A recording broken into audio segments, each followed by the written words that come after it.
Hello everyone, welcome to From the Star Wars Home Video Library. I'm your host Nathan P. Butler, and this time we take a look at a VHS that's been sitting around for me for a while that I didn't get a chance to get to before.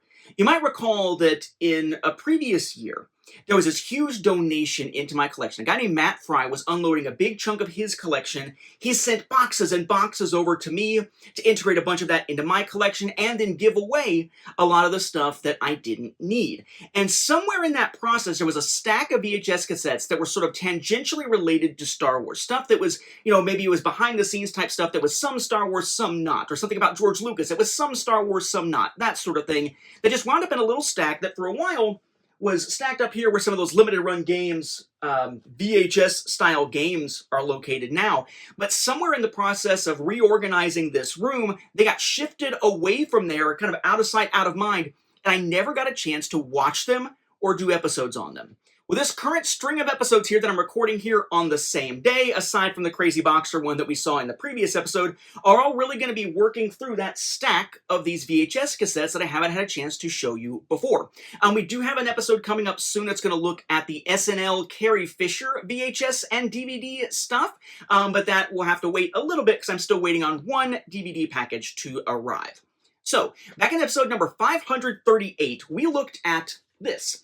This was the Popular Mechanics Video Space, Hollywood's Ultimate Challenge VHS, which comes from the Technology of the Movies series, and this was volume 4.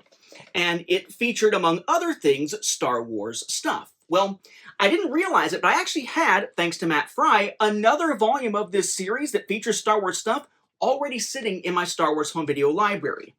That is this.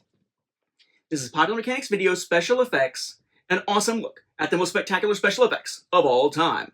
Highlights from Terminator 2, Indiana Jones and the Last Crusade, Lawnmower Man, Star Wars, and many more. Got your shot there of the T-1000 from T2, Lawnmower Man shot there.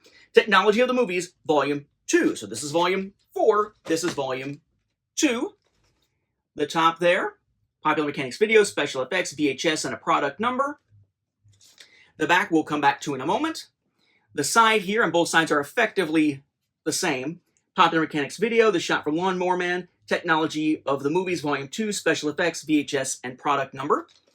The back, Popular Mechanics Video, Special Effects, UPC stuff up here, information about it that we will read, legalese, U.S. flag, American flag, duplicated, packaged, and printed in the USA.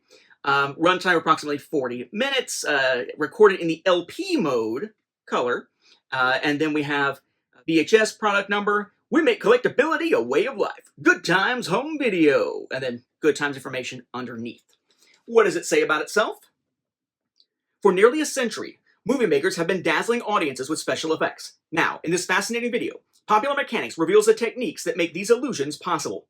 Hosted by Christopher Reeve, just like this one, the video combines highlights from your favorite action movies and fascinating interviews with directors, stuntmen, and technicians to explain, ellipses, bullet-pointed list. The secrets behind the amazing morphing techniques used in Terminator 2. How directors and technicians used scale models and puppets to create explosive action sequences. How George Lucas lifted the art of special effects to new heights in the Star Wars trilogy. How computers were used to create the mind-boggling virtual reality sequences in Lawnmower Man. How technicians used masks to create the terrifying illusions of a decaying villain in Indiana Jones and the Last Crusade. And much more.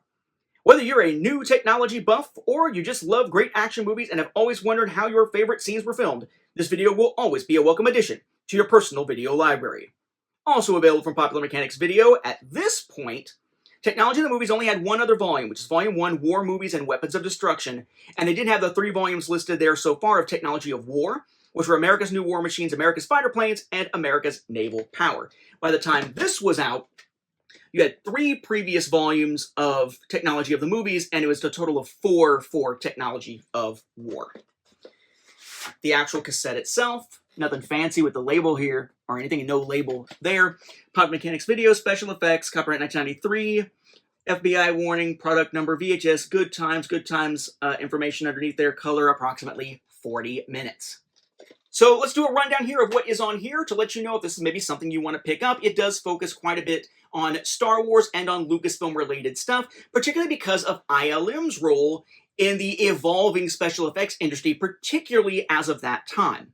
So there's a section on miniatures being used, focusing on the film Things to Come, A section on models, using the Terminator 2 tanker sequence, right, the one where it falls over and it goes and kind of leaks out, and then there's a Hasta La Vista Baby and all that. Perspective photography, and then Star Wars comes into play with Harrison Ellenshaw talking a lot about VFX matte paintings and how Lucas created ILM. I will say that this is probably the special effects thing that has given me the most appreciation for matte paintings and that sort of illusion that's created from that. I've seen tons of stuff about matte paintings. For whatever reason, this one, the way they presented it and discussed it, kind of caught my attention a bit more, and I was very impressed. They showed some different examples, not just Star Wars, but other films even earlier that showed that, which was really cool. We have a quote here from Ellenshaw, which seems to fit very much in line with sort of Lucas's idea. That film was so great, talking about Star Wars, because of the effects. Wrong. It's a great story. Dennis Muren points out the danger of special effects dominating, saying that it is one part of one big movie, and it needs to be consistent, basically. And he talks about how, and I thought this was kind of interesting from Dennis Muren's perspective. We've seen a lot of stuff with him talking about the making of Star Wars, but he kind of talks a little bit about sort of discovering it as an audience member, now rewatching it with his kids, as opposed to thinking about it in creative terms from when he was working on it. Richard Edlund, who got that Oscar and was sort of the developer of motion control, explains the creation of that motion control system, and talks about how the edges of what we can do are defined by basically the technology of the time. And he quotes Confucius, either quotes or paraphrases, which is to take a disadvantage and make it an advantage. So in trying to solve the issue of how do you make these ship shots look real, it helps develop the motion control technology as they're using the limitations of the time to come up with a way to sort of circumvent those limitations. I thought that was pretty cool. There's a bit about backlot locations, more matte painting, how Peter Ellenshaw kind of helped pioneer it. He was the dad of Harrison Ellenshaw, who again reappears, and how Peter's stepfather was also doing such things as well, so it was kind of a family business with matte painting and stuff like that. I did find it funny. They talk about how, holy crap, most of the effects of the Lawnmower Man were done in a computer.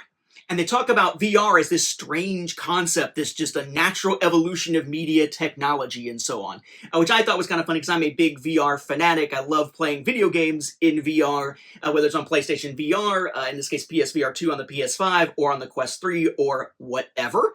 And then that section also has Mark Malmberg, if I'm saying that correctly, of Chaos, who did the effects for Lawnmower Man. Tron shows up. I think that's kind of fitting given the fact that, Tron Ares is hitting theaters around the time that I'm recording this. Tron shows up, more from Harrison Ellenshaw there. They talk about how they create things for the films, and he makes the note that computers don't actually create anything themselves. They crunch the numbers that you program, and it allows them to do labor-intensive work for the person, which I think really kind of gets into kind of an early argument of the whole idea of AI right now, right? That AI language learning models, that AI doesn't know anything. If you ask AI about something, it's not really giving you its knowledge about that thing. It's giving you what it thinks of as, this is what an answer to this question should look like. Which is why a lot of times it gives you an answer and it's full of citations that are bogus. Because it's not giving you the knowledge, the information, it's giving you what it thinks an answer to that question should look like, which hopefully will be somewhat accurate, but maybe not. They're not creating anything, it's using what you've given it to crunch numbers, essentially, for you. We have a segment about ILM and Willow, with more from Dennis Muren and Gene Bolte. Talking about the whole transformation of Fenn Raziel. If I'm saying that correctly, it's been a while since I've watched the Willow movie. Then they talk about Indiana Jones and the Last Crusade and that whole process of warping Walter Donovan, warping from sort of being himself when he's drank from the wrong grail to the dying skeleton thing, how they use masks and morphed from shot to shot. Of course, you can't have anything in this era talking about computer-generated effects without talking about the Abyss. So the Abyss is mentioned with a pseudopod, and they have Steve Williams, who is a senior animator at ILM, talking about it. They show the mainframe room of ILM, which looks very shockingly 1980s, early 90s, because, it was. They show the creation of wireframe models in the computer, interactive lighting in the computer, animation using keyframes. But what's really cool with this is it's not just sitting back talking about it. Instead, while discussing this, Williams is actually doing an example on the computer showing, I created this, so we do this, and here's how we make this do this. I thought it was actually pretty cool to show the sort of walkthrough of it. They talk about laser scanning things to be able to get the right shape and that sort of thing. And then finally, they talk about ILM and, of course, the T-1000 from Terminator 2. Dennis Muren talks about it. They talk about how a big hurdle of that was to digitize film and then get it back to actual film.